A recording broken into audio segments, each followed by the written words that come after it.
Da Fresh Morning. Da Fresh Morning.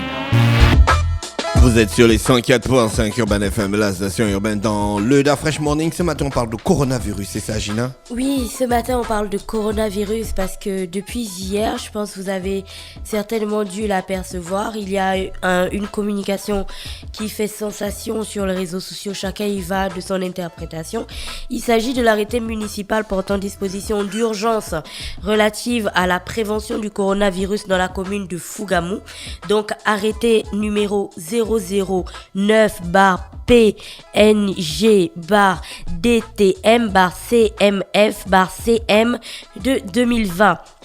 Donc il s'agit d'un arrêté pris par le maire de la commune de Fougamou qui rappelle donc plusieurs lois, hein, vu la constitution, vu la loi numéro 1/2014 du 15 juin 2015 relative à la décentralisation. Enfin, il passe beaucoup de textes en fait qui lui donnent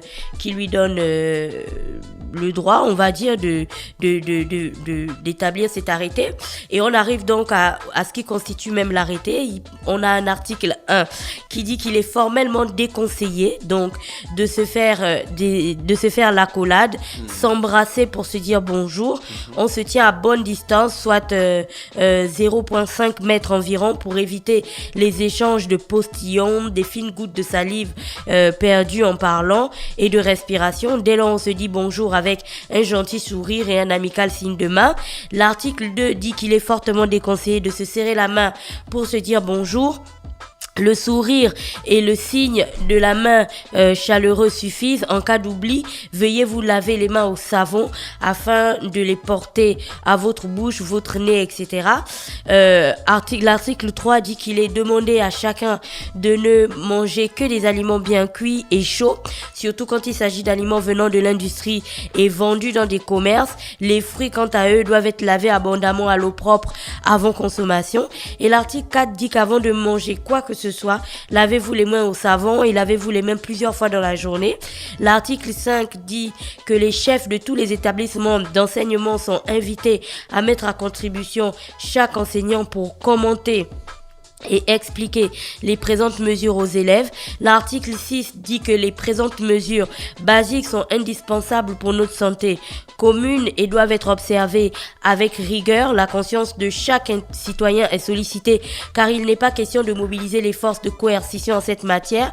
En cette matière, donc le maire n'oblige personne. Elle appelle simplement à une mobilisation citoyenne aux fins de santé publique. Donc l'arrêté se termine par un article 7 qui dit que le présent arrêté sera largement diffusé par les chefs des quartiers, les chefs des établissements scolaires et les chefs des services déconcentrés de l'État, puis par voie d'affichage dans tous les endroits fréquentés par le public et partout où besoin sera. L'arrêté a donc été fait à Fougamou le 25 février 2020 et il est signé du maire de la commune de Fougamou, monsieur Joseph Moutondou Mbumba. Voilà donc l'arrêté du maire de Fougamou qui fait vraiment sensation depuis quelques heures sur les réseaux sociaux. Chacun y va de son commentaire et c'est de ça dont on a décidé de parler ce matin au Da Fresh Morning. Pourquoi est-ce qu'on parle de ça? Parce que vous savez que tous les matins, en lisant les articles parus dans les différents sites internet et le quotidien national, on est sur l'information selon laquelle il n'y a aucun cas avéré de contamination au coronavirus au Gabon. Le Gabon, comme tous les autres pays africains, enfin les pays frères, rentre dans une phase de prise de mesures, en fait, de mesures pour se protéger. On se souvient donc de ce communiqué qui était paru le 7 février 2020. C'était un communiqué du ministère de la Santé qui rappelait que il n'y avait pas de cas de coronavirus, mais qui prenait en fait le cas des étudiants qui se trouvent en Chine, des étudiants gabonais qui se trouvent en Chine, et il mettait en avant le fait, je pense à l'avant-dernier paragraphe de ce communiqué, on dit à ce jour aucun cas de contamination n'a été enregistré parmi nos compatriotes vivant en Chine, et il n'y en a pas non plus sur le territoire national. Après, bien sûr, le même ministère de la Santé, donc vous pourrez retrouver notamment cette communication sur le site de l'ambassade de France au Gabon, a sorti donc une sorte de a sorti un rappel en fait des consignes de prévention du ministère gabonais de la santé pour réduire, c'est ce qu'ils ont dit, pour réduire le risque d'infection au coronavirus. Et d'ailleurs c'est marqué sur les documents en question qui ont aussi en dessous donc le logo de l'Organisation mondiale de la santé. C'est marqué pour toute information supplémentaire, prière de contacter la cellule de veille de l'Institut d'épidémiologie et de lutte contre les endémies au numéro court 1314, activé 24 heures sur 24, ou l'un des responsables suivants, donc le docteur Firmin Mouata ou le docteur Grégoire Biyogué. Et donc sur chacune de ces informations, vous avez les numéros des médecins que je venais de citer. Tout ça pour dire que à aucun moment en fait le gouvernement n'a annoncé une contamination ou une sorte de pénétration en fait de nos frontières par un cas suspect qui aurait fait en sorte que le coronavirus se propage et ainsi de suite.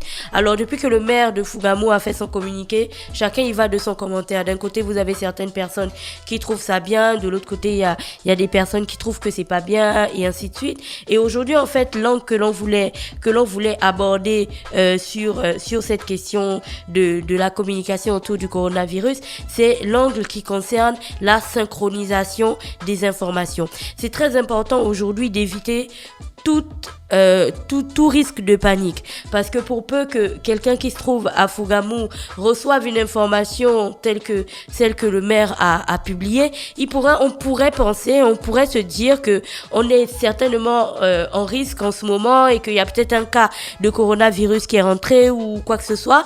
Et puis surtout, pourquoi je parle de synchronisation, j'ajouterais d'harmonisation. Parce que c'est important aujourd'hui aussi que les informations que le maire communique, par exemple, soient les informations issues du ministère de la Santé, avec comme on venait de le voir sur les affiches que je présentais, qui sont disponibles sur le site de l'ambassade de France, avec le logo de l'OMS.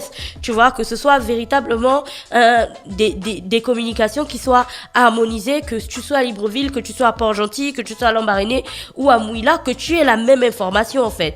Pas que moi, écoute, je suis directrice de je sais pas, et puis je donne mes mesures aux gens, l'autre donne ses mesures à ses populations et ainsi de suite.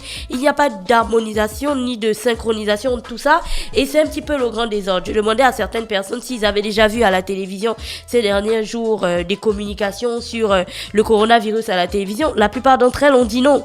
Alors, est-ce qu'on est maintenant sur une grande communication visant à informer sur les mesures de prévention, où chacun va y aller au petit bonheur, la joie de son communiqué pour voir ce que ça peut donner? Il faut faire très attention à ce genre de choses. Pourquoi? Parce que si on s'accroche, rien que en ce qui concerne le maire de Fougamou est une bourgade où il y a beaucoup d'exploitants forestiers. Et on sait qu'au Gabon, les exploitants forestiers, la plupart ou la majorité d'entre eux, ce sont des Chinois. Alors, le risque avec ce genre de communication tout azimut, en fait, qui viennent un petit peu ci et là, qui ne sont pas correctement expliquer aux populations, si ça peut créer le doute dans la tête des gens et penser que écoutez, on est déjà dans une situation où on a le coronavirus au Gabon. Et comme tu peux l'observer en France, même dans des pays développés, je pense en Italie aussi, on en a beaucoup parlé, il y a eu ces derniers temps une sorte de psychose qui a habité la plupart des personnes, y compris en Chine. Parce que je regardais un élément de France 24 où même en Chine, des personnes qui sont originaires du Wuhan, parce que sur les pièces d'identité en Chine, on met l'origine en fait de la personne. Donc les personnes qui sont originaires du Wuhan, qui sont par exemple bloquées dans des zones comme Beijing et ce genre de trucs, ils dorment dehors parce que aucun hôtel ne veut les accueillir, pour peu que dès qu'ils donnent leur pièce d'identité, on voit qu'ils sont originaires du Wuhan, plus personne ne veut avoir affaire avec eux. Tu vois, ils sont convaincus qu'ils ont le coronavirus. Donc, c'est cette psychose-là qu'il faudrait éviter d'avoir chez nous, parce que pour peu qu'il y ait une suspicion de coronavirus dans des zones où on n'a pas bien expliqué aux gens, il n'y a pas une véritable communication, une très bonne communication qui est faite, le risque serait que on rentre dans un système de psychose où les populations pensent que ce sont les exploitants forestiers chinois qui sont là, qui ont apporté le coronavirus. Tu vois, donc il faut vraiment, dans cette affaire de maladie et de contagion et autres, il faut faire très très attention aux messages qui sont envoyés et à la manière dont on fait la communication, parce que ça peut très vite nous emmener dans un truc qui est très très difficile difficile à contrôler ensuite parce que ça, il va du bouche à oreille en fait. On se souvient bien quand il y avait la photo d'une responsable d'entreprise chinoise ici à Libreville qui avait fait le tour des réseaux sociaux pendant une période parce qu'elle portait un toucan et tout le monde disait oui, pourquoi elle porte un toucan? Est-ce que elle sent qu'il y a le coronavirus au Gabon et puis plein de trucs. C'est qu'on l'a véritablement passé à tabac sur les réseaux sociaux pendant au moins 2 jours. Donc tu imagines ce qui se passerait si et seulement si pendant quelques minutes quelqu'un pensait qu'au Gabon il y avait des cas de coronavirus. Le ministère de la Santé ne doit pas prendre ce genre de fait de manière anodine. Il faut vraiment faire très attention et il faut organiser la communication. Il faut discuter avec les citoyens, il faut rassurer les gens. Les informations qui viennent d'autres pays, donc aujourd'hui le monde est totalement connecté. On sait ce qui se passe en Italie, on sait ce qui se passe en Chine, on sait ce qui se passe aux États-Unis et ainsi de suite. Donc les informations qui nous viennent de l'extérieur ne sont tellement pas rassurantes qu'on a besoin de savoir ce que pense le ministère de la Santé de notre pays. La plupart des commentaires sur le communiqué du maire de Fougamou disent oui, enfin quelqu'un qui prend ses responsabilités parce qu'il nous mente, oui, le ministère il nous cache des choses. Tu vois que rien qu'avec cette communication c'est déjà parti sur une tendance en fait qui n'est pas saine du tout. Donc il faut faire très très attention à ce genre de choses et organiser, harmoniser et synchroniser les communications. Si tout le monde doit avoir les mêmes affiches, tu sais comme à la période d'Ebola, il y avait des affiches.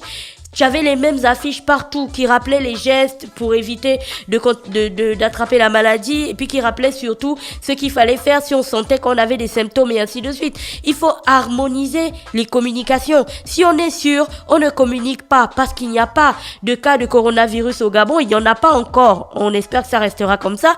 Mais alors que l'information soit envoyée à tout le monde et que personne ne communique dessus, si ce n'est sur le fait de dire qu'il n'y a pas encore des cas de coronavirus. Si dans une logique de prévention, on se dit que c'est très très important de rappeler aux gens les mesures pour éviter la maladie, ainsi de suite, qu'on harmonise alors la communication, que ce soit une communication nationale, pas des choses qui sortent ci et là, et ainsi de suite. Nous-mêmes, on vit à Libreville, en marchant dans la ville. Est-ce que tu as vu une affiche quelque part te disant, attention, pour prévenir le coronavirus, veuillez faire tel truc ou tel truc? Il y en a pas. Il n'y a pas ce type d'affiche dans la ville, il n'y a pas ce type de communication en ce moment à Libreville. Donc, on ne comprend pas véritablement tu vois, comme dirait Mosley, ce bicéphalisme dans la communication. Genre, il y en a qui ont super peur, qui lancent leur truc, il y en a qui se disent qu'il n'y en a pas. Bref, il faut vous dire qu'aujourd'hui, il faut faire très attention et avoir un petit peu peur maintenant de la population gabonaise, parce qu'après ce qui s'est passé en janvier, le 23 et le 24 janvier, ou le 24 et 25 janvier, avec ce citoyen qui a été lâchement assassiné par des personnes basées uniquement sur les rumeurs qu'elles avaient reçues sur les réseaux sociaux, on ne doit pas prendre des cas de rumeurs tels que ceux-ci qui sont très très graves, parce qu'on est en phase là, on est en train de voir si les informations qui viennent de médias internationaux disent que si l'épidémie continue à se généraliser, on va déclarer une pandémie. La différence entre une épidémie et une pandémie, c'est que la pandémie, c'est quand c'est carrément à l'échelle de la planète, tu vois. Donc, on ne doit pas prendre ce genre de choses à la légère, parce que les gens qui vont se sentir menacés, qui vont se sentir apeurés, vont développer la réaction automatique d'un être humain, tu vois. Ils vont devenir violents envers les personnes qu'ils pensent être la source de leurs problèmes. Donc il faut vraiment faire très très attention à ce genre de choses, et le ministère de la Santé a l'obligation de nous dire exactement où on en est aujourd'hui. Voilà. Merci Gina avec nous ce matin sur les 104.5 Urban FM pour revenir sur la question de la stratégie de communication, ce qui concerne les informations sur la question du coronavirus. On reste connecté sur Luda Fresh Morning, le réveil matinal, le pilote de la capitale sur la radio, la pilote de la capitale. Changer le Gabon. Stop Fresh Morning.